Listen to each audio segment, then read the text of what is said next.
Assalomu alaykum, hurmatli YouTube kuzatuvchilari. Mana yangi tarzda bitgan oshxona mebelimiz. Xo'p, bu mebelimiz har doimgidek trendning ranglaridan qolmayapti. Oqqa seri, pudra rangli.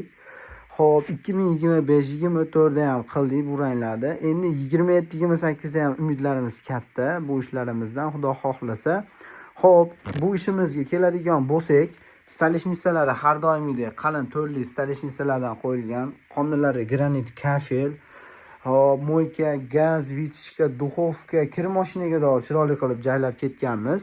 Hop, bu ishimizni ko'rasizlar, ichlari ham chuqur. Bu yerda xonadon egani bolalari ham sig'adigan qilib chiroyli qilib berganmiz. Hop, bu ishimizda bonuslarimiz har doimgidek moykasi, smesitili, sushilkasi и musor cheleklarigacha qo'yib berganmiz. Bu yerda qoshiq poddomlari ham bor. Xudo xolasa, kimga shunaqa chiroyli tarzda bitadigan ishlar qiziq bo'lsa, aloqa chiqarasizlar. Nomerlarda pastda qoldiramiz.